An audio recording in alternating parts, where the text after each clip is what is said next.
Tim's news explosion. Tim's news explosion. Tim's news explosion.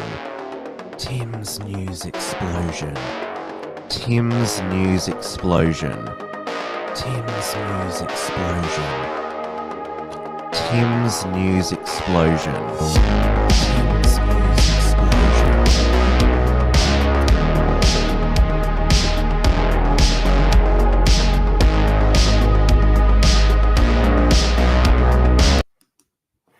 Hello, everybody, and welcome to this week's Tim's News Explosion on this Monday, the 9th of June, 2025. We are live on the Wilms Front YouTube channel, the Wilms Front Rumble channel, and also on my X account. Hello to everyone in the live chat.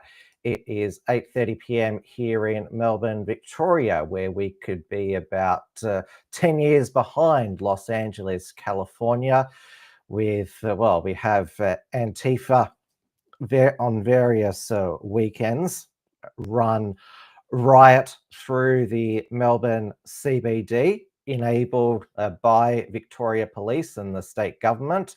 It is the end of the King's Birthday long weekend, which includes the King's Birthday honours, and the most notable, or I would say divisive, is, but at the same time not surprising, King's Birthday honour is that of former Prime Minister Scott Morrison for eminent service to the people and Parliament of Australia, particularly as Prime Minister, to notable contributions to global engagement, to leadership of the national COVID-19 response, to economic initiatives, and to national security enhancements, especially through leadership of Australia's contribution to AUKUS.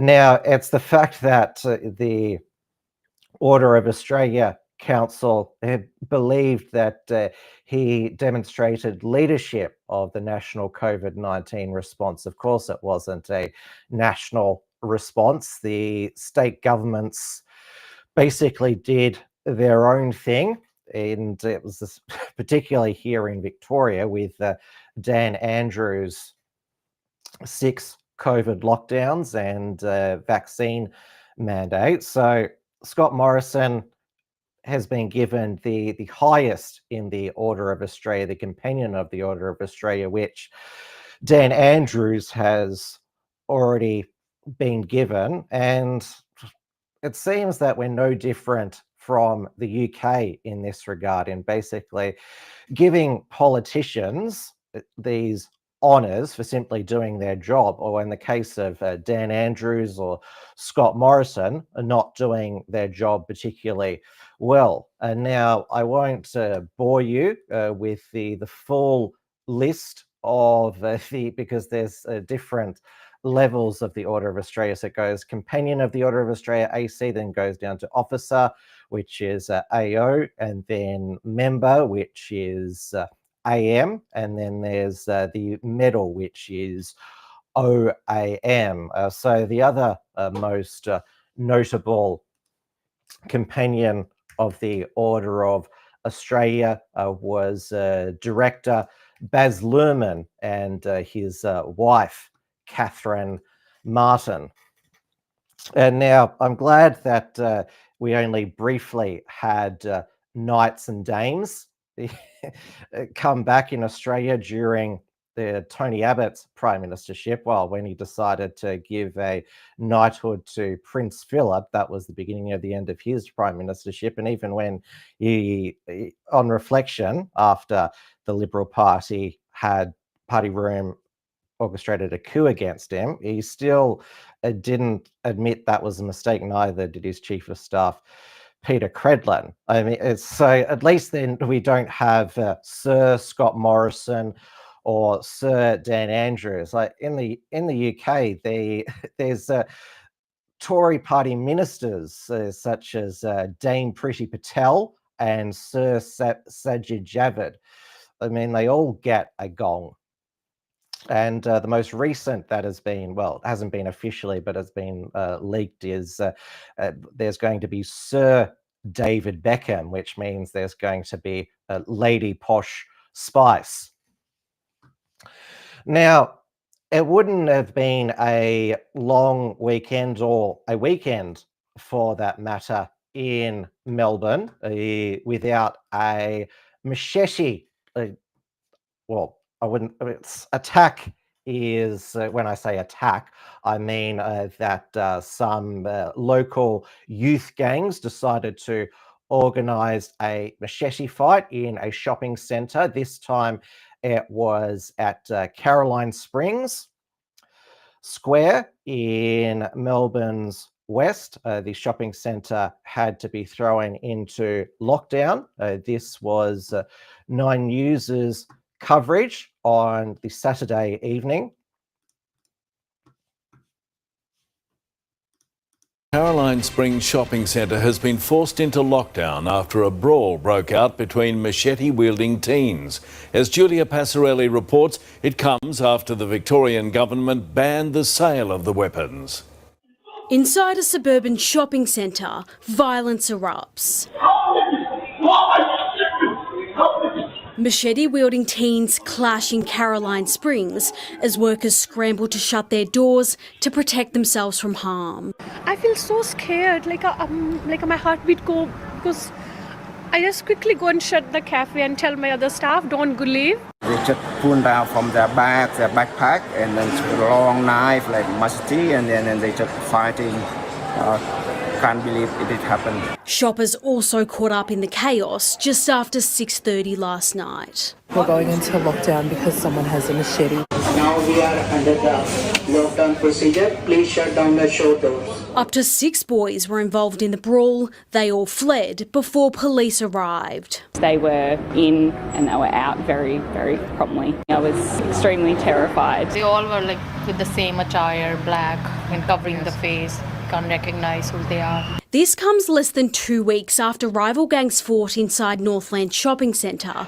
7 people have been charged over that incident. Last week, the Victorian government fast-tracked a ban on the sale of machetes, but the weapon won't be outlawed until September.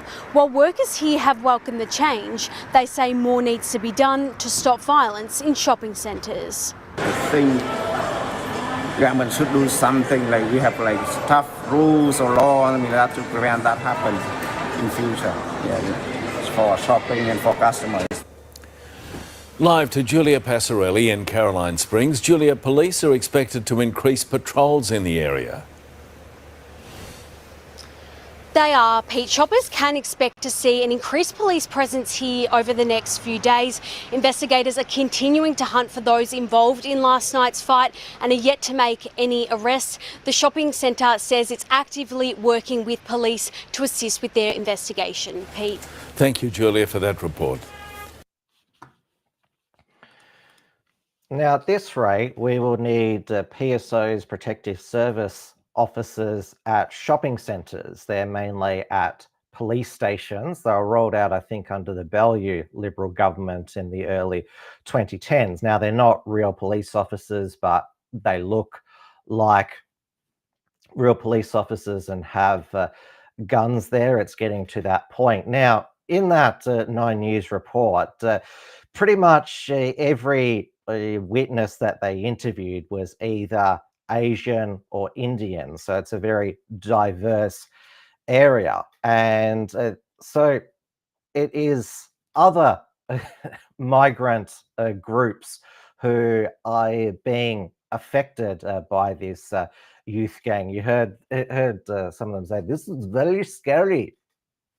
And I remember years back interviewing a anti-youth gang campaigner from Tarneet who was Indian. So it is, this is the thing, by being soft on these youth gangs who appear to be, or a lot of them appear to be of African appearance, by being soft on them because of their they often, when they're before the courts, a consideration of their refugee trauma of background gets taken into consideration. So, but again, this is the clash here that by privileging one migrant group, it's actually victimizing a lot of other migrant groups as well. So that was on the Friday night, and obviously the machete ban has come into effect. There's the sale of machetes. Well, when I say sale, I mean legal sales. Of course, there will still be underground sales. Amazon have banned the sale of machetes nationwide. And of course, there was a mad dash on machetes in the lead up to the ban coming into effect. And so there's obviously still a lot of machetes in circulation. Now, the amnesty comes in September. Again, I don't know if criminals, youth gang members, are going to voluntarily hand in their machetes. Will they get some form of payment for their machetes, like, I don't know, some movie tickets or something? And now the next day on Saturday morning, back at Northland, which of course was the machete duel there. It was 2 weeks ago now. So that triggered Jacinta Allen to have this fast track machete sale ban. Now, last week, the National Socialist Network, in the middle of the night, held out a banner that read, ban N-words, not machetes. And the Victorian Socialists, being the reactionaries that they are, they held a protest on Saturday morning outside of Northland, which said migrants are welcome, Nazis are not. That's basically another wording of their most common chant, refugees are welcome, racists are not. And another sign reads, no Nazis, never again. And of course, they have to include a Palestinian flag. There's another sign that says NSN cowards. Now, in attendance at that rally to ask some of the Victorian Socialist questions was South Sudanese Australian Dang Powell, who attended the National Workers Alliance Australia Day event at Melbourne Park. And I also interviewed him on Wilms front. So he's a black nationalist and believes that Australia does belong to the white Australians, though he still does want to stay here. He was born here. So he's quite a tall gentleman. He's even taller than Blair Cottrell. To give you some perspective, I'm not sure if the Victorian Socialists recognised him, but if they did, it wouldn't be a good look to have a go at a South Sudanese man, given that that's who they're saying are welcoming to Australia and Melbourne. So this is how this is some of the responses he got from the Victorian Socialists. Do you know the Somali gang who actually stabbed someone with a machete last 2 weeks ago? There was like an African gang that actually stabbed someone over there 2 weeks ago. So I want to make an argument. There were two gangs. Yeah, there was two gangs. One of African descent, Somali. Yeah, I saw in the news of the Somali gang that actually tried to stab somebody. Yeah, it just goes to prove, mate, that the government isn't doing enough to address the problems that we face in our communities, mate. What about deporting them? Would deporting them do the problem, solve the problem? Well, deporting people, that doesn't help. What helps is actually helping the communities that we have here. Oh, okay. Yeah. So what we need to do is actually fund local community initiatives to help young people so that they don't turn to violence. That's what we need to do. We need to act before the violence occurs. What's your thoughts about an innocent actually say ban niggers instead of banning machetes? Yeah, that's disgusting, mate. That's disgusting. That's why we're here today. Okay. That's why we're here to push back against that. Yeah, that's fair enough. Yeah. It is fair enough. That's Nazi rhetoric, mate. That's what we're saying. We want these racist fucks off our streets. Okay. What's your opinion about innocent?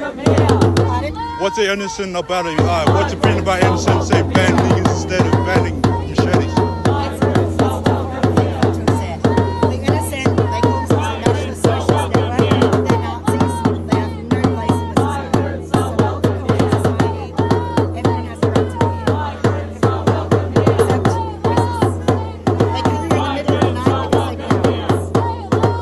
What if they come in the daytime when the Africans actually, when the gangs actually come in and stab each other?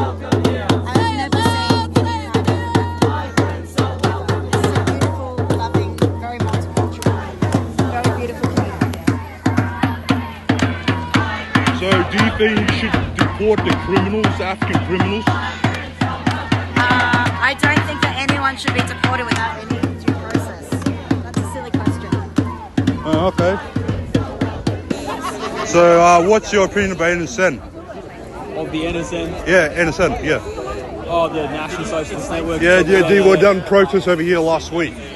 Yeah, well, you know, things happen that are racially motivated between certain actions, but I mean, you know, like when something happens between black people and white people, I suppose they'll jump on it, you know, so I mean, there are things that are racially motivated, and then there's events that happen between black and white people, and then they jump on it, you know, they make it racist, so. What about African gangs who actually stabbed each other with a machete last Sunday, 2 weeks ago?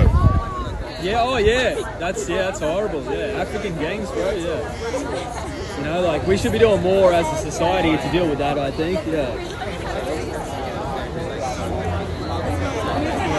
Alright, that's all.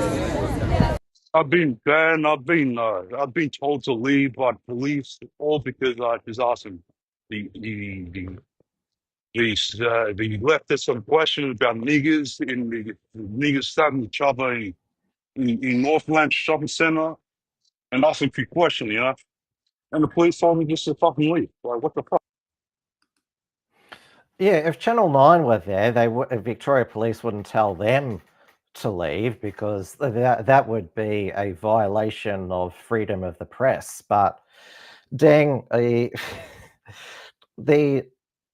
far as he told me there was no animosity towards him from the Victorian Socialists when he asked them the questions, but you saw that when he questioned them, maybe because they weren't expecting a black African man to ask them tough questions, they weren't very confident in their answers. They just had the general put out their general policies or solutions. We just need more of a community response so they don't turn to crime. So they just came out with those usual, of course, pie in the sky general responses. Now,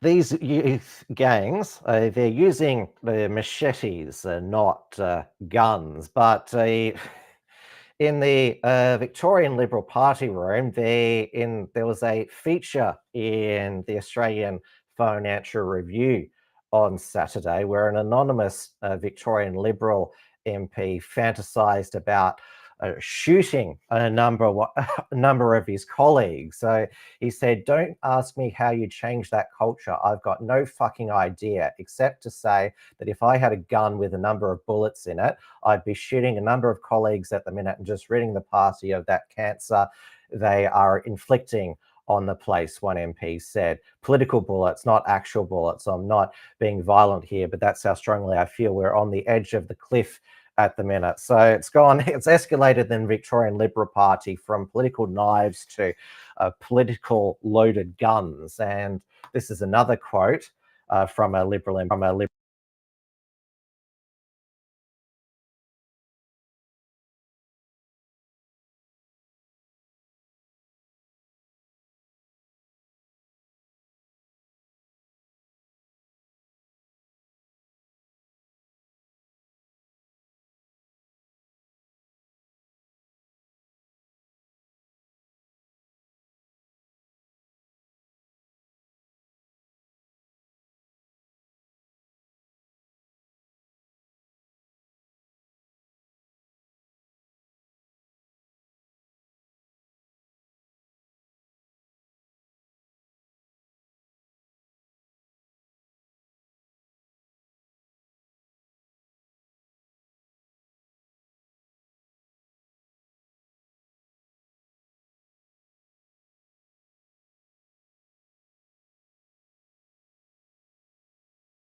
Hello, can you hear me now?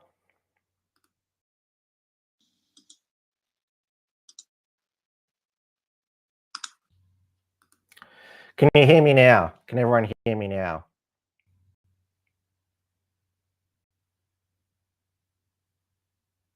Please let me know in the comments if you can hear me.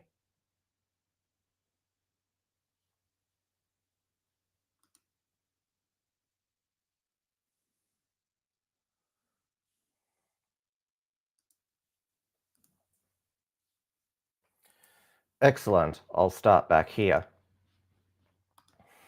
They're all fucking losers, one Liberal MP says of their colleagues. They've lost for so long, all they know how to is lose instead of trying to win government. So in the Victorian Liberal Party, it's escalated from political knives to political rounds of bullets.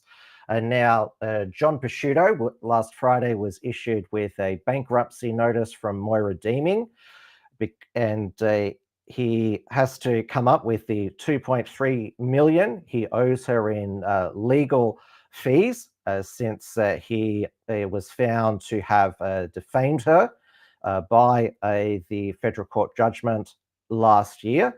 So if he doesn't come up with the 2.3 million he owes her, he'll be declared bankrupt and he'll have to resign his seat of Hawthorn in the Victorian Parliament, which would cause a by-election, which the Victorian Liberals are worried that they'll lose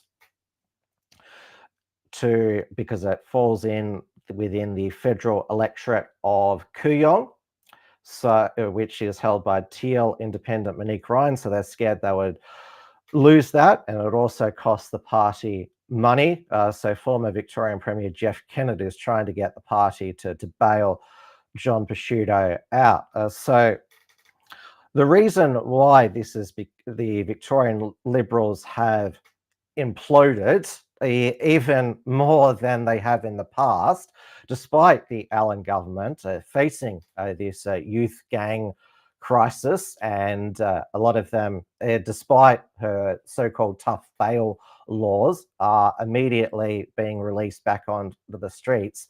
The reason why the Victorian Liberal Party is still tearing itself apart is because they went backwards in the federal election. So they were expecting to actually gain seats in Victoria. Instead, they actually lost 2 seats, Menzies and Deakin, and there was a swing to the Labor Party here in Victoria of 1.5%. They thought that they were going to get a swing to them here in Victoria. So they're obviously thinking that with the polls said that we would gain ground in Victoria, but we didn't. So even though the polls have us 50-50 with the Allen government, we could still lose. And so this is why they are imploding once again. Jacinta Allen's greatest asset is the Victorian Liberal Party. Now, at least the Victorian Liberal Party isn't the biggest liberal clown show in Australia. That probably belongs to the Tasmanian Liberal government, where the Jeremy Rockcliffe, he lost a motion of confidence in the Tasmanian Parliament. It passed 18 votes to 17. So the Tasmanian Labor leader, opposition leader, so whose name is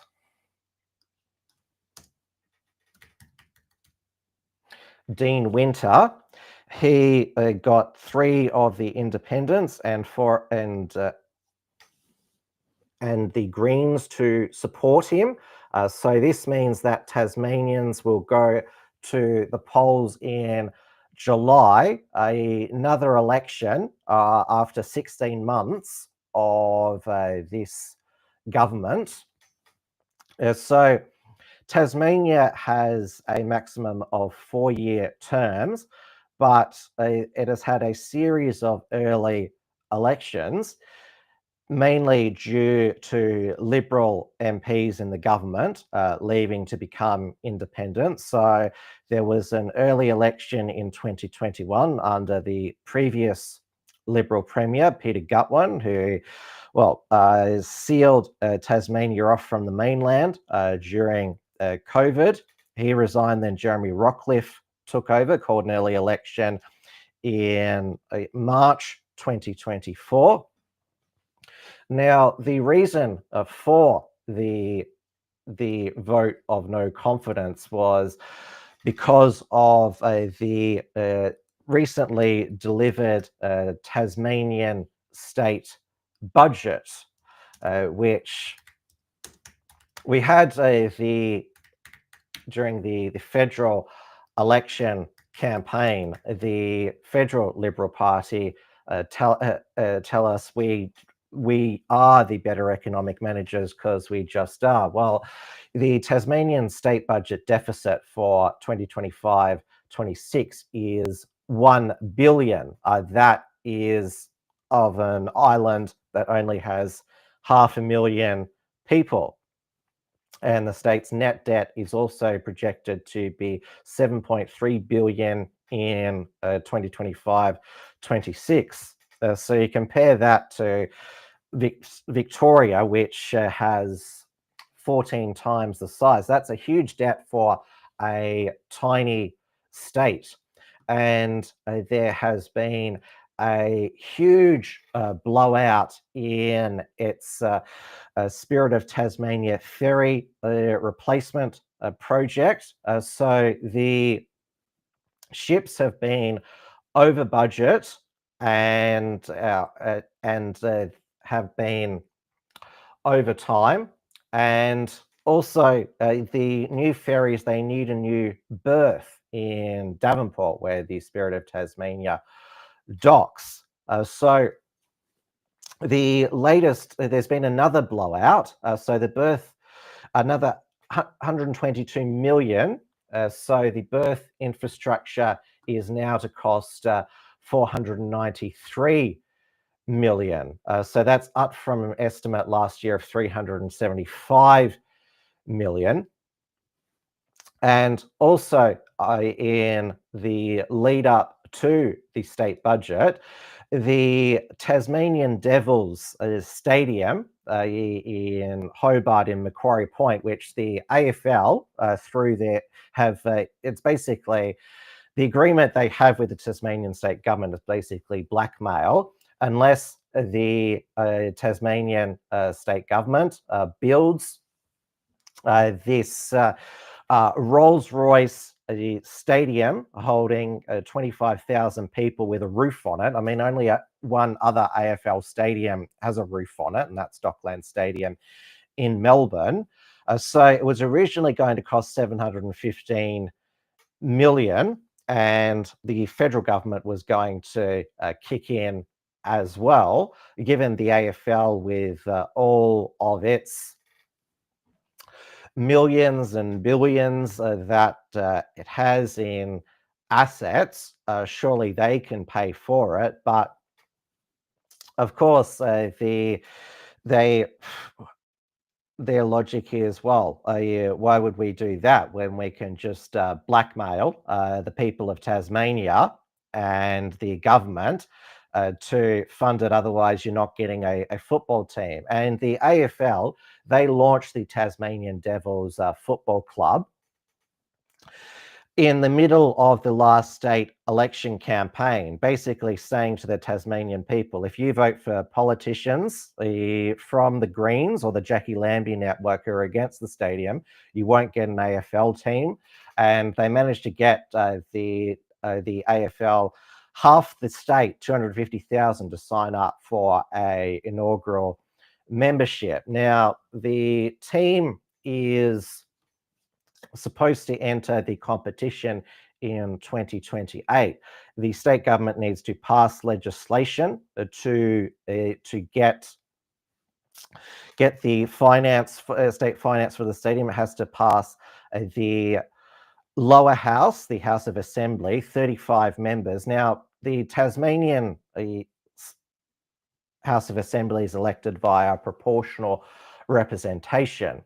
So they're the 5 electorates. They're the same as at the federal level: Bass, Braddon, Lyons, Franklin, and Clark. They have 7 members each. So the 7 members are elected with a quota of 12.5%. So it works similar to the Senate, except they don't have above the line. They're told to number boxes 1 to 7. So you actually have candidates from the parties competing against each other for these seats. So it's had this voting system since its inception, the Tasmanian State Parliament. It was re-expanded at the last election, the Tasmanian State Parliament, from 25 to 35, which reduced the quota. It was originally, in 1998, reduced from 35 seats to 25 seats to try and make it harder for the Greens to gain the balance of power. Now, of course, there is another, as I mentioned, minor party, the Jackie Lambie Network, who its leader, Jackie Lambie, infamously told in anti-stadium protest in Hobart, "You can stick your stadium right up your bum." Of course, she's always been a very classy lady, Jackie Lambie. So we don't know what the result of this election will be. Most likely it'll be another hung parliament. So Jeremy Rockcliffe does intend to recontest. So I should mention that the previous treasurer of Tasmania, Michael Ferguson, had to resign over the Spirit of Tasmania blowout. So the current one, treasurer, is a former Senator, Guy Barnett, and the Transport Minister is another federal senator, who you might be familiar with, Erica Betts. And in this pending election, Jeremy Rockcliffe has drafted to run for the state seat of Bass another ex-federal Tasmanian Liberal politician, Bridget Archer, who is going to be a great asset during the election campaign, and of course was quite the maverick during her 6 years in Parliament, crossing the floor numerous times, a real lefty liberal. Speaking of lefty liberals, the lefty liberal candidate for the seat of Bradfield, Gazelle Kaptarian, has lost in a AEC recount to the Teal independent challenger Nicolette Bole. So the New South Wales Liberal Party is weighing up whether to challenge this recount, because Giselle Kaptarian was ahead by 8 votes after the initial count, so had it changed by 34 votes. So a challenge would be in the Court of Disputed Returns, which is in the High Court. They could either say no, the recount is valid, or they would order a fresh election, a by-election. And now Giselle Kaptarian, despite the Federal Liberal Party saying that all of their policies are on the table, including net zero, she claims that net zero is settled. And there is also a Liberal MP down in Flinders, Zoe McKenzie, who also had a Teal challenger, Ben Smith, who said that she wants the Liberal Party to stick with net zero. Now, the New South Wales Liberal Party, they're also in a mess. In fact, they're in administration. The currently 3 administrators were appointed by Peter Dutton when he was leader to oversee the New South Wales division during the federal election, after they failed to nominate 144 candidates for local government elections. And now it was due to expire at the end of the financial year, the administration. Now, the three-person panel that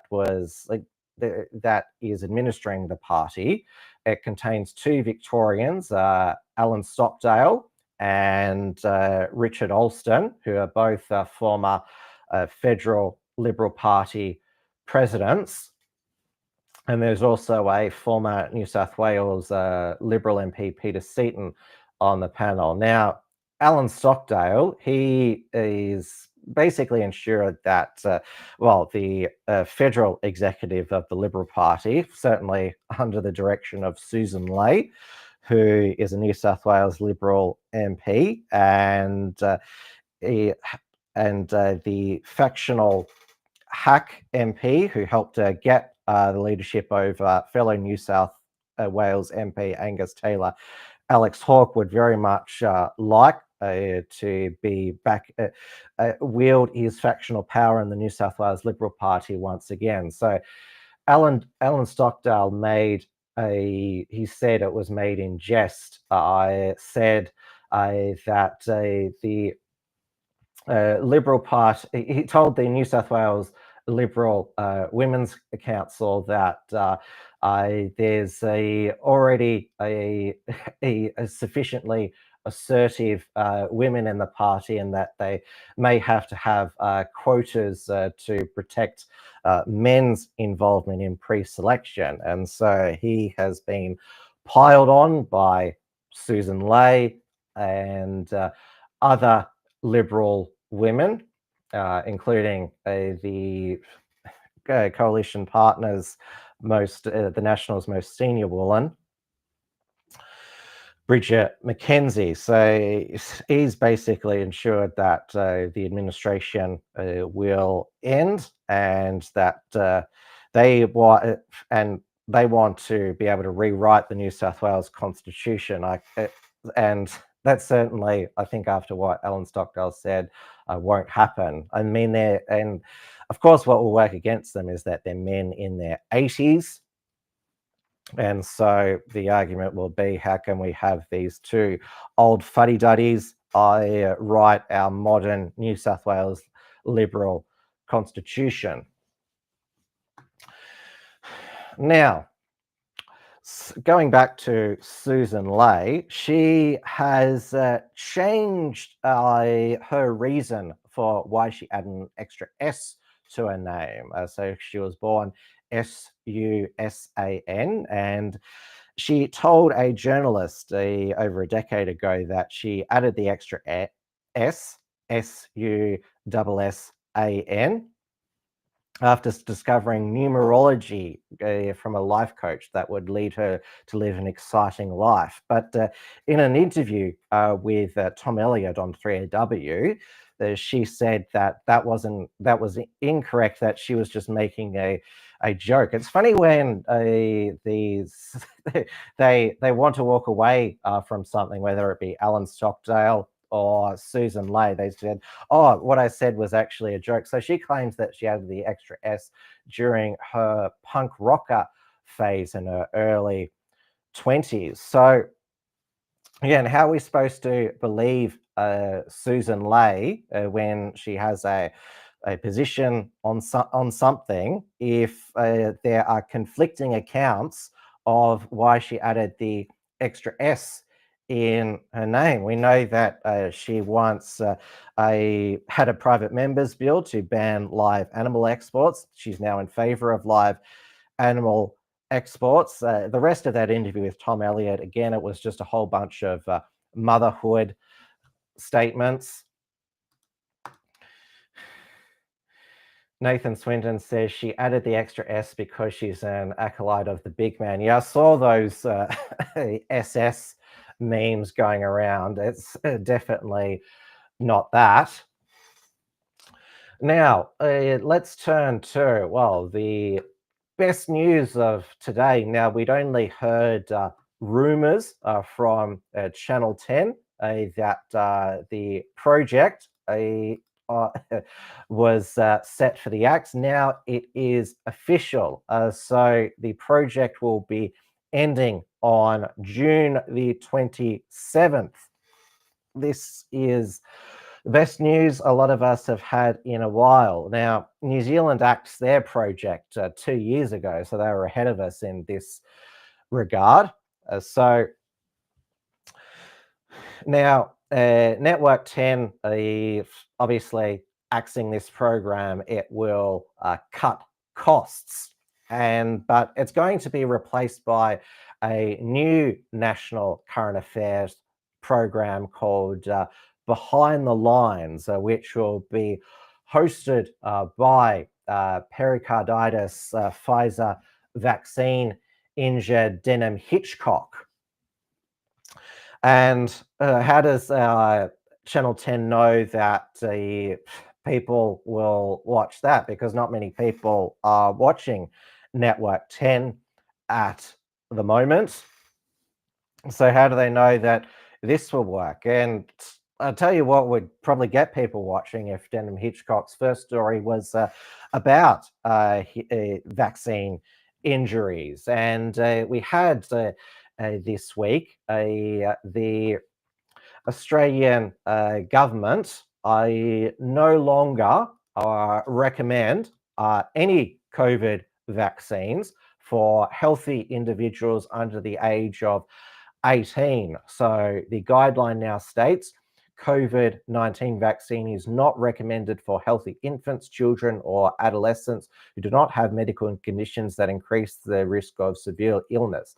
This is because the risk of severe illness was extremely low in this cohort, and over the course of the pandemic, and the benefits of vaccination are not considered to outweigh the potential harms. So this, of course, is a complete 180. Remember, at the end of 2021, there were children who were excluded from school camps, excursions, extracurricular activities because they didn't get the COVID vaccine. And of course, particularly young men, including young men over the age of 18, were at most risk of the Pfizer vaccine of both pericarditis and myocarditis. And another prominent vaccine injured Australian was Barclay McGain. And of course, this was swept under the carpet at the time by the mainstream media and also by our health departments and our political leaders. Remember, of course, Scott Morrison, he said he was never in favor of COVID vaccines, even though he allowed the state government apps to have the Medicare Express app integrate, so it would show a COVID vaccine passport. So I'm glad that now this advice reflects weighs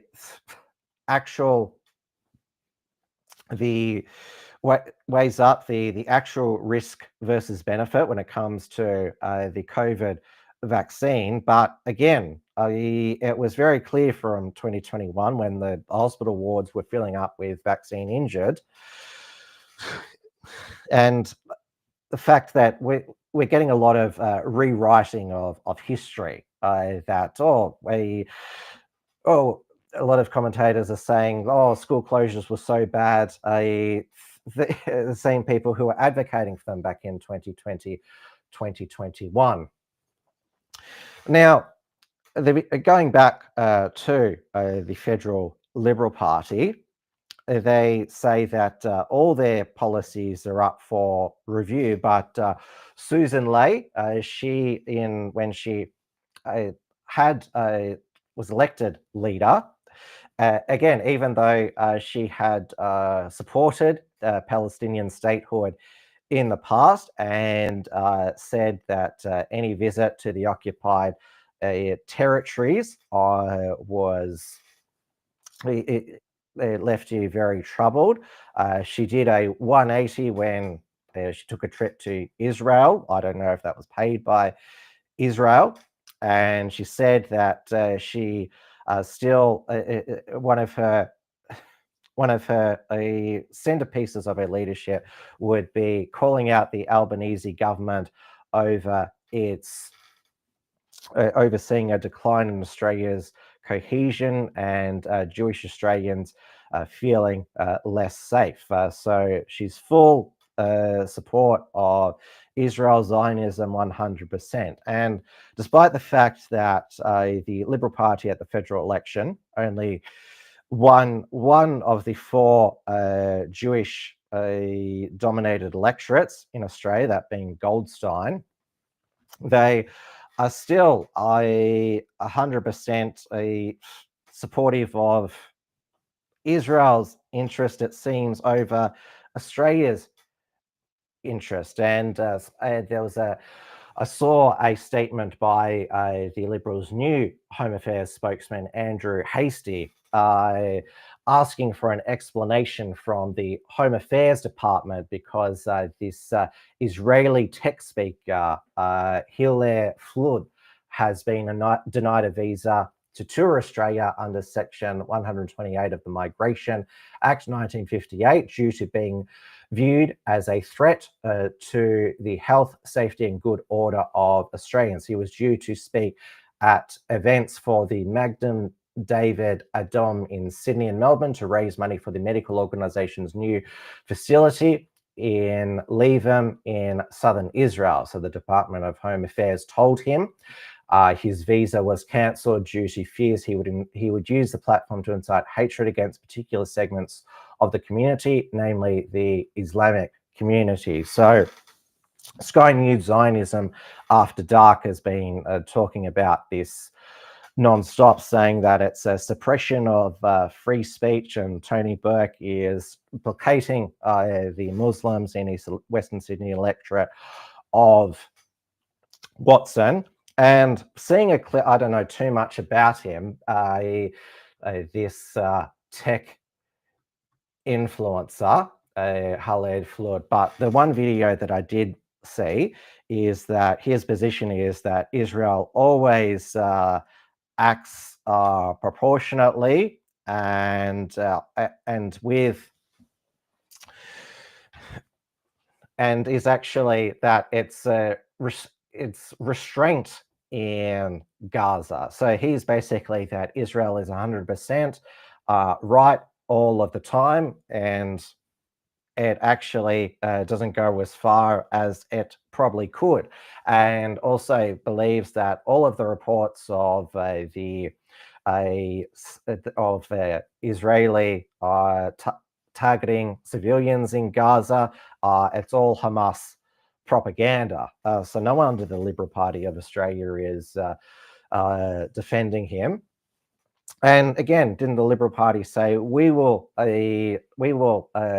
decide who comes to this country and the circumstances in which they come? Now, if the Liberal Party believe it's a violation of free speech to deny him a visa, did they say the same thing about Candace Owens being denied a visa? It was the Jewish Zionist lobby in Australia who lobbied Tony Burke to deny Candace Owens a visa, which he obliged to because she holds what are deemed controversial views on Israel and the Sabbatean Frankists, and that she would pose a threat to the good order of Australia. So this is my position, is that they should both be allowed in. So and the Liberal Party, if they want to support free speech, which they didn't, of course, lobbying for all these hate speech laws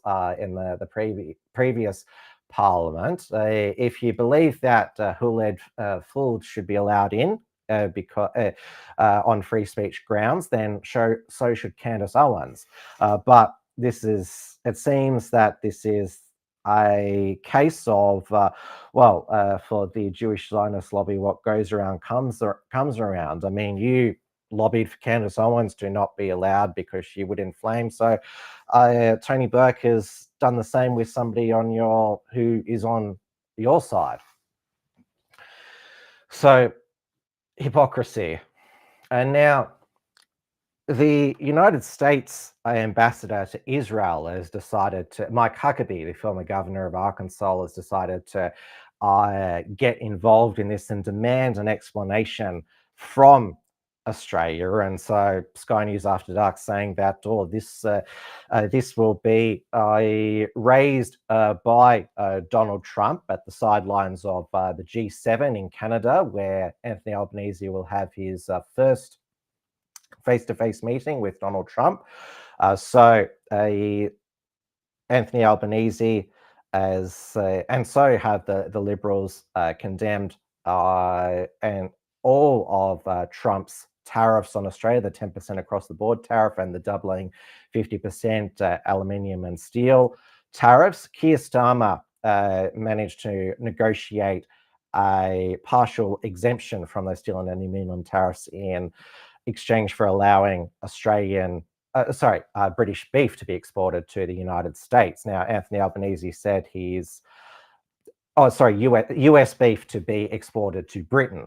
So Anthony Albanese has said that he is not going to compromise Australia's biosecurity and allow US beef to be imported in Australia because they can't guarantee that all of the cows are raised and slaughtered in the United States. And the National Party have backed him in because, the National Party have backed Australia's biosecurity when it comes to mad cow, foot in mouth. So they basically are on a unity ticket there that Anthony Albanese shouldn't basically sell out Australia's biosecurity. But remember, before the election, Peter Dutton was like, I could do a deal with Donald Trump, and basically that was viewed as by the Australian people as that would you sell Australian interests out to Donald Trump. And obviously, it's been a position of the UN administration under Donald Trump to lobby for free speech abroad.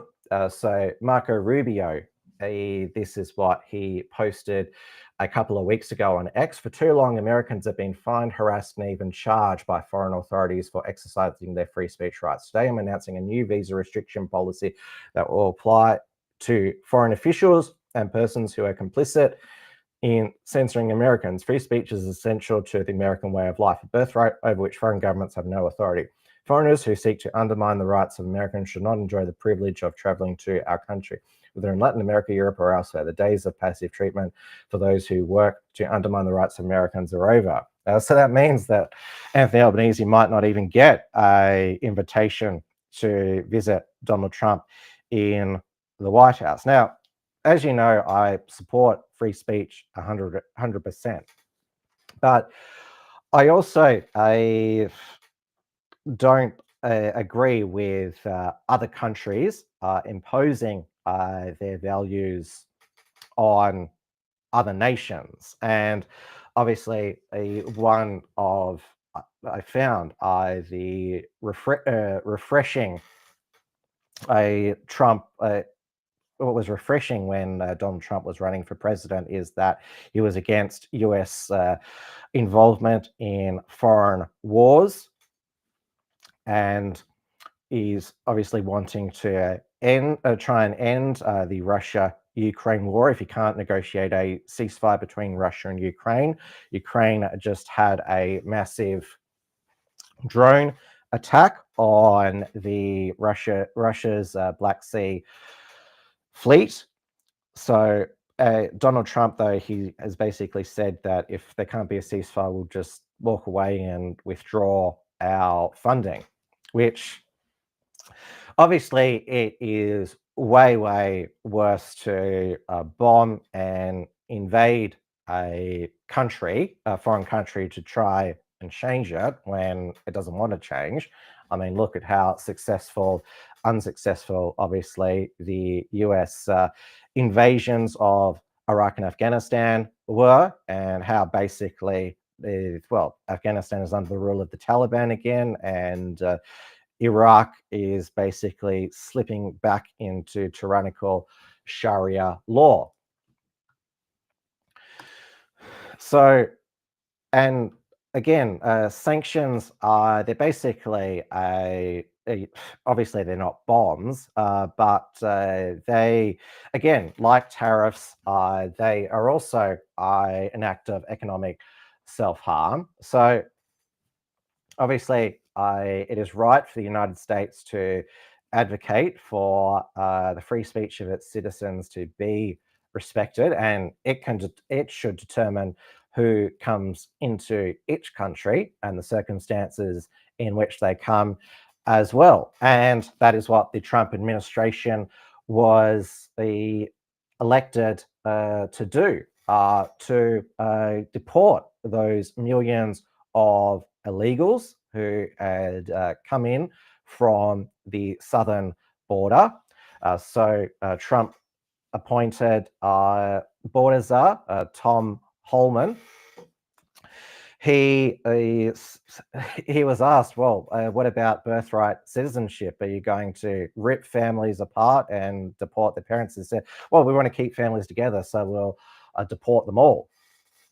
And now it has, when Donald Trump, his first term, he attempted to crack down on these sanctuary cities in Democrat-run cities.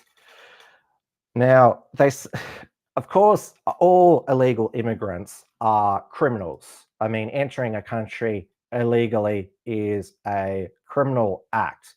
But we see all of the Democrats now are basically the party of illegal immigration. And of course, they believe that it demographically benefits them, though there is the state of Texas and Florida, which now it has well, not a majority Hispanic, but it's a plurality. So there's not a majority of one race. Yet when the Immigration and Customs Enforcement Agency comes to town, there is not the Antifa terrorism that is taking place as we go to air over in Los Angeles, California. The west coast of the United States, the whole state of California, Oregon, and Washington State, basically those state governments and the mayors that run those cities basically also not just in a harbor illegal immigrants, but also harbor and enable Antifa terrorists. Of course, Rose Bay Antifa in Portland. And this riot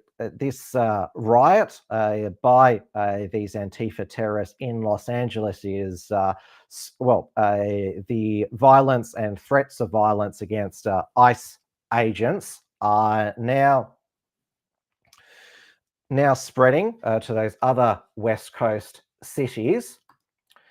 Dawn Browning says, how can those who were let in be illegal?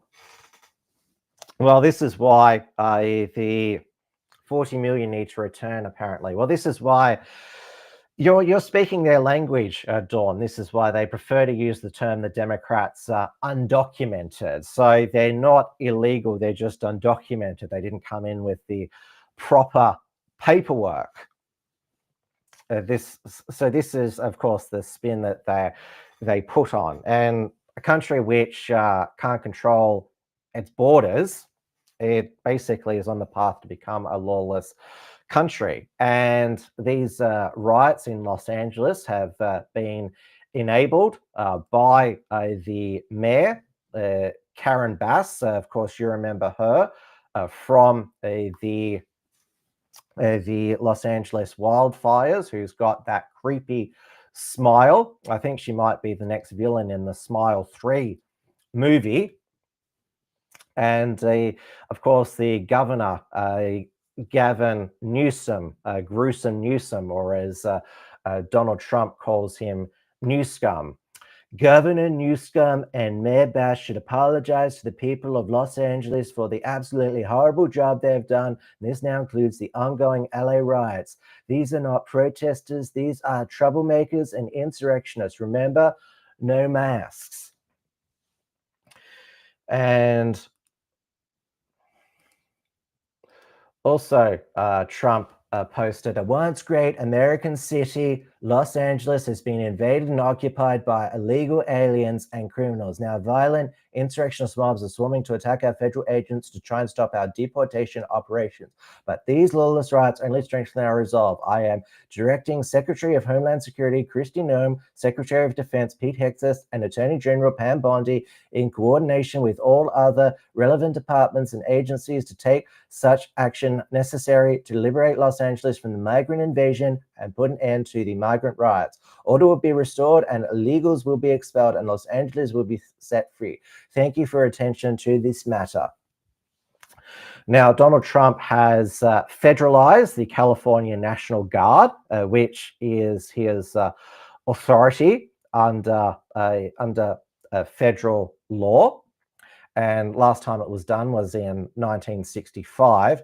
Now, Governor Newsom has responded saying the federal government is taking over the California National Guard and deploying 2,000 soldiers in Los Angeles, not because there is a shortage of law enforcement, because they want a spectacle. Don't give them one. Never use violence. Speak out peacefully. Well, there may not be a shortage of law enforcement in Los Angeles and California, but you and your underlings, new scum, are not properly deploying them. So I'm now going to play you what is the actual, what's occurring in the actual riots, including a Australian Channel 9 thought by the name of Lauren Thomasy, almost getting hit by rubber bullets. Now, this is we're told that we shouldn't take joy in her getting shot, but this is what she posted. When I say shot, I mean shot with a rubber bullet. Remember, we were told when the Victoria Police shot COVID protesters with rubber bullets, well, they were called non-lethal rounds, that it was no big deal. So she posted, Lauren Thomasy, I must say these accused protesters are very meek and mild in their handcuffs today. No screaming about fake news and fake viruses today, folks. Well, obviously, I don't think that reporters who are neutral should be shot with rubber bullets. But, welcome to reporting from an actual war zone. Well, this is what actual journalism is, not just being a thought on the streets, reporting from the streets of Melbourne and having the protection of the Victoria Police and the Victorian government.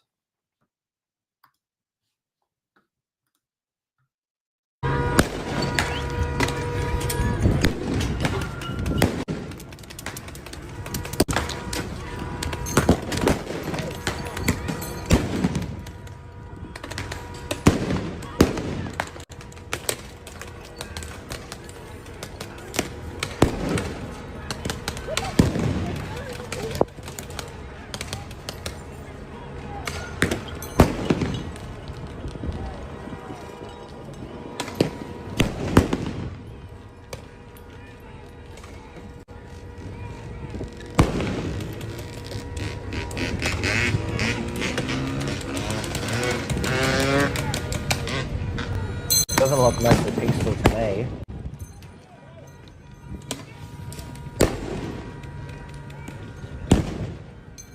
After hours of standing off, this situation has now rapidly deteriorated. The LAPD moving in on horseback, firing rubber bullets at protesters, moving them on through the heart of LA. You just shut the fuck up! You okay? I'm good. And now I'll play you Karen Bass, the mayor of Los Angeles, the creepy smileless, being interviewed on CNN. Then a Democrat Senator from New Jersey, Cory Booker, on Meet the Press. And then I will tell you, play for you the back and forth between Tom Holman, Trump's border czar, and Governor Gavin Newsom, challenging Trump to arrest him for not being cooperative in facilitating the National Guard crushing these riots. LAPD, as you just noted, declared some of these gatherings unlawful assembly. Is that something you were made aware of before they did that? Did you okay that? Yes, I didn't okay it. I don't run the police department. The chief does, but I was aware of it. And what I was told is that the protesters had begun throwing things.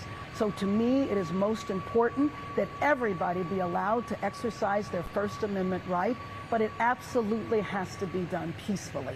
Now, with federal troops on the ground, we do not need to have our city under siege. I remember the last time federal troops were on the ground here, and it was in 1992 when there was massive civil unrest. Nothing like that is happening here, so there is no need for there to be federal troops on our ground right now. And Mayor, The reality is we see peaceful protests launching in Los Angeles. And again, any violence against police officers should not be accepted. Local authorities can handle that.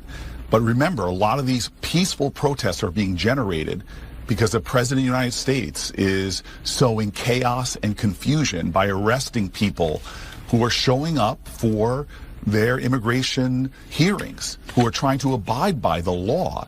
He's arresting them. And you see this in communities that are Republican, Trump supporters, being outraged that he's raiding kitchens and arresting people, high schools and arresting people who are not what he said he would do, which is focus law enforcement resources on violent criminals and people that are a danger to other Americans. I'd love to get your response to Governor Newsom saying, essentially, that your actions here are provocative, and the quote that he used was sowing chaos.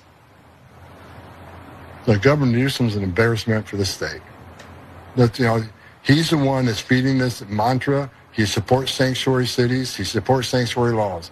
If he cared about public safety in the state of California, he would not have a sanctuary for criminals, where criminals get released to the streets of this state every day because of his policy. Get your hands off these poor people. They're just trying to live their lives, man. Trying to live their lives, paying their taxes. Been here 10 years. The fear, the horror. The hell is this guy? Come after me, arrest me. Let's just get it over with. Tough guy. You know, I don't give a damn. But I care about my community. I care about this community. The hell are they doing? These guys need to grow up. They need to stop. And we need to push back. And I'm sorry to be so clear, but that kind of bloviating is exhausting. So, Tom, arrest me. Let's go. Now, there's a large part of me that wants to respond to say to President Donald Trump, do it. Arrest Gavin Newsom. And this is what it reminds me of the first season of Designated Survivor, where the President Kirkman, played by Kiefer Sutherland, arrests the governor of Michigan, Royce, for refusing to federalize the National Guard. And there's also because Trump in his first term, and obviously the Biden administration didn't properly crack down and arrest and prosecute Antifa domestic terrorists. I mean, we had Elias Rodriguez, that Antifa socialist activists killed those two Israeli embassy workers in Washington, D.C. This is how radical they are. They're prepared to kill and they're prepared to die. And you hope that things don't get like that in Melbourne, that Antifa socialists get so radicalized here and enabled that they begin to kill or are prepared to die. So there really needs to be a forceful prosecution and actions against these Antifa terrorists, because if there are serious consequences for these terrorists at last, then it'll mean that less will be deterred. Or you want to be, a tough guerrilla. Well, how about you see the inside of the jail cell for the rest of your life? Because at least Pam Bondi, the Attorney General, head of the Justice Department, she's not messing around with the domestic terrorists such as Islas Rodriguez is seeking the death penalty. And she should absolutely throw the book at these Antifa terrorist writers. And again, if the Biden administration can can lock up for 20 plus years, people who just went into the US Capitol on January 6th without permission, lock them up for 20 years plus. Surely Pam Bondi, she's already shown a will to charge appropriately US domestic terrorists. And this is the side effect of this. Obviously, it's horrific to see a major US city at the mercy of these Antifa terrorists. They've taken over the highways as well. I remember when Ron DeSantis, the Florida governor, passed a law that allowed motorists to run over without consequences protesters who were blocking highways. That got struck out by a federal court. So this is, again, they're emboldened to just grind cities to a halt. And of course, some of the most iconic images have been from these riots have been the waving of Mexican flags. Now, this is a doctored one, but it makes the point. No one loves Mexico like the people who refuse to live there. So basically, is it an invasion that you're wanting Mexico in the United States? If Mexico's so good, why don't you go back to Mexico? And why don't a lot of these Antifa terrorists, why don't they migrate to Mexico? Because, well, you don't like Donald Trump because you believe that he's a fascist. Well, you've got your dream girl in Mexico. You've got the socialist president of Mexico, Claudia Sheinbaum, who has got a 81% approval rating, that's quite incredible. And so 72% of Mexicans who were polled believe that she has the reins of the country. Only 19 believe that the country is out of control, although they believe that she's handling the economy and social programs well. Majority believe that corruption and organized crime is still very bad, although a majority believe that she's handled public security well. And also for all of those they-thems in Antifa, Claudia Sheinbaum is fully on board with the LGBTQ+. So why don't you go and celebrate Pride Month over in Mexico there? Like, it's basically a paradise for you. So if you don't like it in Trump's America, why don't you just go back down to Mexico?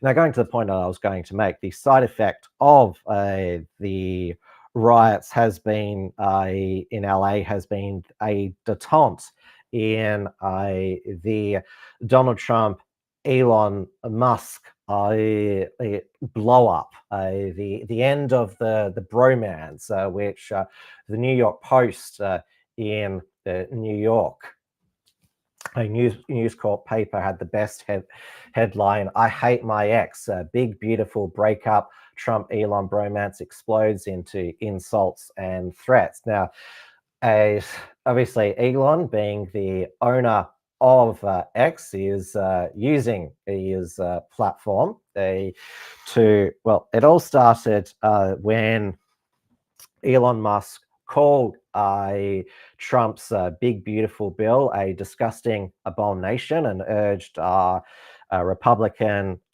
senators to vote against it, because although it does continue tax cuts, it will still increase the debt. And the fact that the US Congress also hasn't codified Elon Musk's Doge cuts, which this is why federal courts kept on ruling against them, because Congress has the powers of the purse. Now, the Republicans, like they did in Trump's first term, for the first 2 years, have control. So Republicans control the White House, the House, and the Senate. In Trump's first term, they couldn't repeal Obamacare. It's still there. Now, I mean, this is the only time that the Republicans will have to actually significantly reduce spending. Now, I was listening to Andrew Clavin on the Daily Wire. He said the big beautiful bill should pass because the Republicans are never going to have a better chance, and if they have too many spending cuts, they'll be too unpopular. But you're basically considering they're going to lose the midterms anyway, so why not go big and bold with the cuts? Then again, Donald Trump didn't promise to rein in entitlement spending. He doesn't really care about debt and deficit. And with Elon Musk joining in and saying that US debt really needs to be reined in and paid down, it means that Thomas Massey in the House and Rand Paul in the Senate are just not lone voices. And also, there have been other Republican congressmen, although not taking Elon's side, have said that, there's bits of this bill that, well, we didn't read the bill, including Marjorie Taylor Greene, who I'm very disappointed didn't read the bill. It stops the states regulating AI for the next 10 years. Again, this is why congresswomen should read the bills.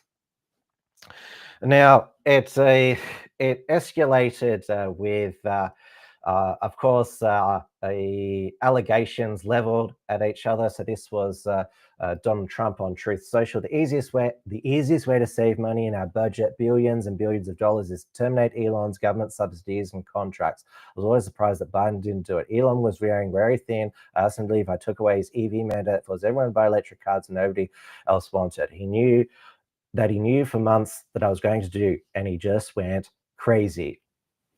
Now, Elon Musk responded by saying that he was never he wanted the EV subsidies and mandates gone anyway. And of course, Elon Musk, he's the biggest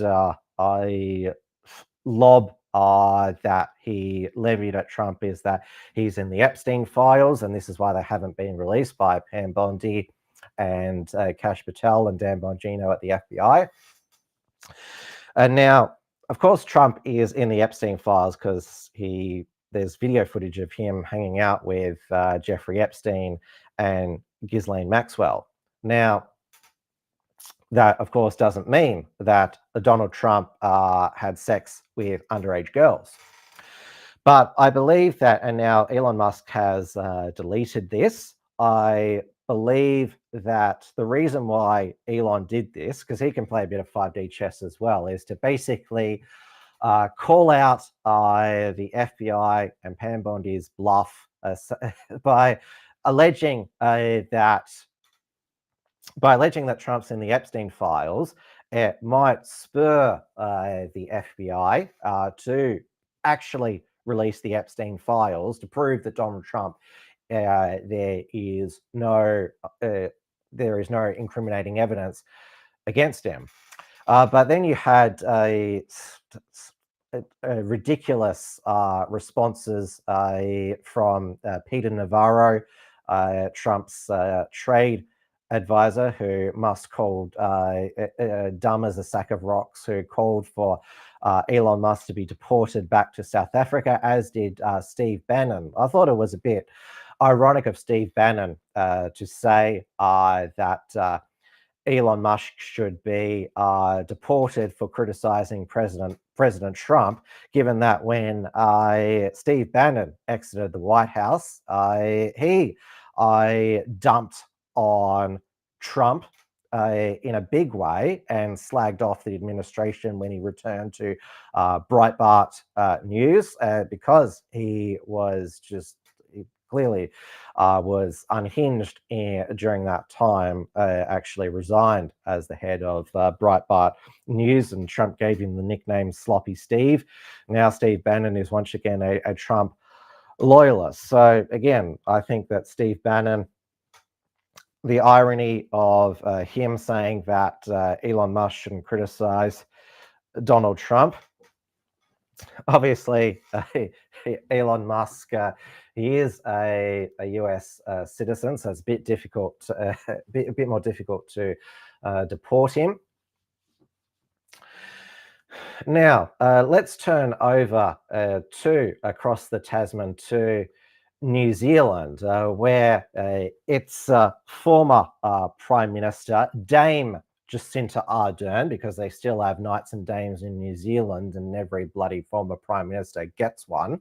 So Dame Jacinda Ardern is now on a global book tour for her memoir, A Different Kind of Power.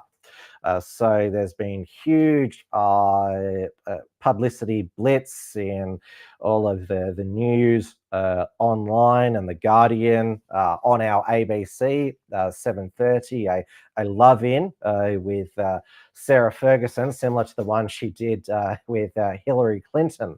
When there was the Four Corners infomercial for Hillary Clinton's book. But the worst was with Oprah. And of course, Jacinda Ardern, she was called a new kind of leader for emphasizing kindness, even though, of course, she wasn't very kind to the unvaccinated. And she instilled fear in New Zealanders of this COVID virus, which, of course, we're still living with, is mild and was always mild. So this was how Oprah introduced her in the podcast promo. And then Jacinda Ardern amazingly saying that leaders shouldn't push fear. This woman has been a heroine, a hero for me for so many years. I've admired her from afar. And this is the first time I've had the opportunity to sit down and have a conversation, because she's written a book called A Different Kind of Power. And I love that you call it that, because the different kind of power is kindness. Absolutely. It's all those things that you think are weaknesses or are taught are weaknesses. Yeah. Empathy, sensitivity, self-doubt and humility. They're powerful. What I admire is that you're a prime minister and you made a decision that I am going to have kindness as a principle for my administration. So did you have a meeting with everybody? Did you have a kindness gathering, a kindness meeting? Do you know, we'd spent a lot of time looking at what was, happening in New Zealand, and it's not just about what you do when you're in government, it's about the way you do it. And I felt we'd lost that humanity, that we were there to serve people, and kindness was a really simple way to embody that. So no, we definitely didn't do a huddle, we didn't workshop it. It was instinctive, but I think it was what we needed at the time, and I think it's what the world needs right now as well. I do too. A different kind of power. Or we have the option of blaming others, of saying that the cause of the insecurity you feel or the financial insecurity you feel is this group or this group. And that is a quick and easy way to do politics. Incite fear. It's the oldest trick in the book, but it is the most harmful and the most damaging. And I talk openly about the alternatives because they exist. There are leaders who champion empathetic leadership, who actually want to solve the problems. But what we see a spotlight more often is that alternative. And I wish so much that we can turn towards those more optimistic, hopeful and inclusive responses to problems rather than the fear that we see. Oprah, again, proving herself to be a poor judge of character. I mean, remember her interview with Meghan Markle and Prince Harry, where she unquestioningly accepted their version of events with the royal family. And remember Meghan Markle releasing this footage of her allegedly dancing while heavily pregnant, where it's clearly a pillow. Again, she's just wanting more attention because this is a massive narcissist. Her podcast just got cancelled. Now, Jacinta Ardern is clearly auditioning for Secretary General of the United Nations. I mean, she's only in her mid-40s. She has always been more popular outside of New Zealand. I mean, you do a vox pop on the streets of New Zealand and see what New Zealanders who actually lived under her prime ministership think of her. I mean, after the COVID lockdowns ended, the inflation in New Zealand was much more rapid, including it was most prevalent in cheese, much more so than in Australia, and that's why she resigned rather than lose an election. Though the new Prime Minister, Christopher Luxon, is very much proven to be a disappointment. Now, I couldn't believe this when I came across this video from Christopher Luxon's X account. Here he is with his finance minister, Nicola Willis, saying that making a pitch to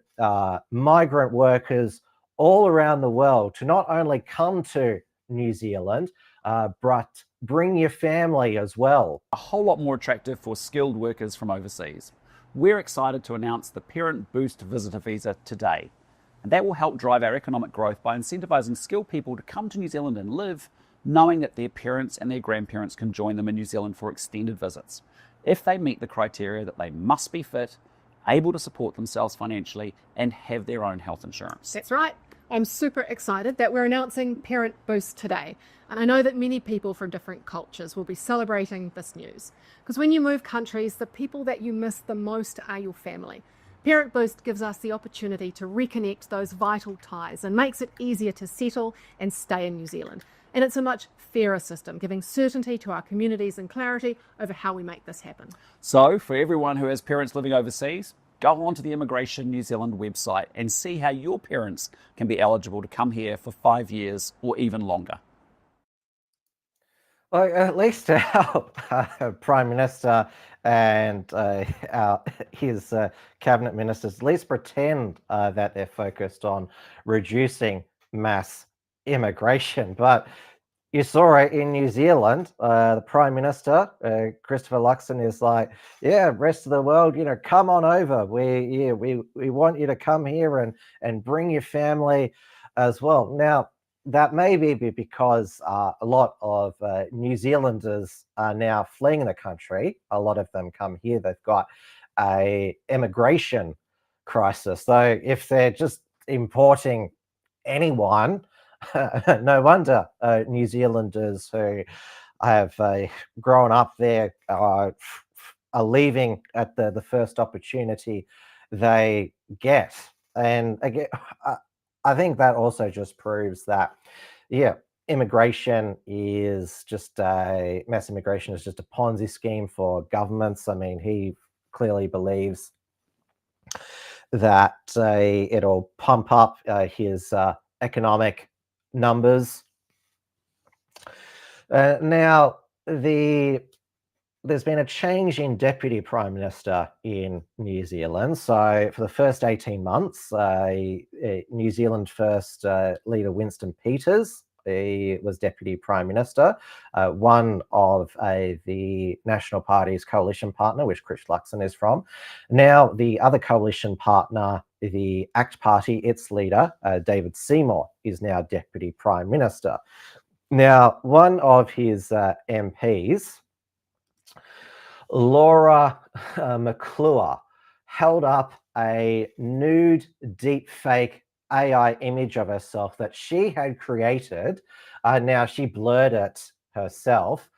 So this was when she was proposing a bill to criminalize the creation and sharing of non-consensual sexually explicit deepfakes. Now, why would you, as a politician, give to the entire nation the how-to manual of how to create a deepfake nude image of yourself? I remember watching a ABC 7:30 story about how easy it is to create deepfake nudes AI, and interviewed the e-safety commissioner Julie Inman Grant, who I'm not sure if she's still a US citizen, whether she'd be able to go back to the United States, given that she's mass censoring the internet here, but I digress. In my opinion, it is completely irresponsible to basically provide a how-to manual about, most people don't know that these types of images can be created. So holding it up in Parliament saying this was easy to do, you're basically giving even like unintentionally giving a dog whistle to perverts who are watching that, hey, this is easy to do. So why don't I go on? Why don't I get on that site, since she said it was so easy to do? So I don't think it's going to have the effect that she thought. And though, having said that, if somebody wanted to create a deep fake nude AI of me, all I would ask is make sure I look good. Now, some good news from New Zealand, because I've just been describing the farces that have been going on. The two Maori Party co-leaders have been suspended from Parliament for 21 days because of that haka that they performed with their youngest MP when David Seymour, the ACT leader, tried to introduce his treaty bills. They basically broke out into this haka to disrupt the Parliament. So she's been suspended, Hannah Rota Mata-Clark, for 22 days. The two co-leaders, Rawi Waiti and Debbie Nerua Packer, have been suspended for 21 days. Now, of course, this is, some people say, oh, this is undemocratic, suspending politicians from voting in Parliament, but they shut down debate on a bill that is they shut down the democratic workings of the Parliament. So of course they should be sanctioned for that. Nathan Swindon says she probably got a male staffer to make it. You already have one ready. Well, she claims that she did it herself. Now, let's go over to the United Kingdom, where Reform UK, there's been a step forward and then two steps back. So Zaya Yusuf, the Muslim chair of Reform, was finally ousted, and this was of the role he played in undermining the recently elected Reform female MP who called for a burqa ban. And of course, he is a Muslim. A party spokesman said this was not Reform policy. Now, I'll allow Katie Hopkins to explain how Zaya Yusuf was eventually busted for this. Reform have got themselves into a bit of a pickle. The brilliant new MP, Sarah Pokin, asked about banning the burqa in Westminster, and obviously that should be Reform policy. But now a spokesperson has come out and said, that is not Reform policy. Was that you, Mohammed Zia Yusuf? Mohammed's got himself a little bit of a problem now, because if he was to try and get rid of Sarah in the way that he got rid of Rupert Lowe, he'd have to say that she beat him up, and that'll make him look like a right dickhead down at the mosque. He also has a problem because she's a woman, and according to Mohammed Zia Youssef, she should be, I don't know, in the kitchen, under a curtain. And finally, maybe Mohammed could organise an honour killing or something. I hear his guys are kind of big on that. Reform have got... Now, Zia Youssef actually addressed Katie Hopkins directly and said, no, I had nothing to do with this undermining of our new female Reform MP. So Sarah Pokin. So he must have been to respond to somebody like Katie Hopkins directly to deny something. Now, there were a lot of cheers when he resigned, but now apparently he received an outpouring of support from Reform supporters who didn't want him to go. I mean, was that a case of him just writing letters to himself? Because there were people cheering, and so now he has been invited back into the party to be part of Reform UK's Doge team, which we'll see how he goes with that, because Reform, although they obviously the centerpiece of their policy as well, Nigel Farage says they're going to do this, mass deportation, stopping the boats, ending woke DEI. They also, like Donald Trump, who Nigel Farage is a friend with, don't have a plan for reducing spending, entitlements, the NHS. So, I mean, we'll see what Zia Youssef comes up with. Dawn Browning says, Katie's my favourite nasty British cow. Well, she called her last tour the Silly Cow Tour, and her friend well, we're all fans of Alex Belfield here at the Unshackled, and so very exciting that he's going to be released from prison this month. Remember, he was sentenced to 5 years in prison. He served 2.5 for stalking Jeremy Vine and a bunch of other nobodies at the BBC for sending emails and making videos online. Never went to Jeremy Vine's house. It was most like, how can you stalk somebody if you don't go to their house? And again, it was just, he was a political prisoner because Jeremy Vine is one of the protected at the BBC. But there was that people power victory where he stopped making his cycling videos, filming himself getting into confrontations with motorists. Of course, the British authorities, they couldn't lock up all of Jeremy Vine's critics on X, people wishing death on him in a cycling accident. The prisons are already full. So very much looking forward to, I hope they come back on tour together. They had their show, a couple of gobshites live. Alex Belfield released another video of his producer Tarquin. Of course, it's just an AI bot. But I'm very much, we didn't hear from AI Belfield again, but I'm very much looking forward to the real thing. And I hope to reach out to him to have him on Wilms Front. He would be excellent to have. I don't know how much he'll be able to say about Jeremy Vine, but I'm sure he was having a right laugh at Jeremy Vine's ending his cycling videos and of what Joey Barton served up to him on X, which of course he had to pay £110,000 in defamation. So he would have had some chuckles at Jeremy Vine being pegged down a few there.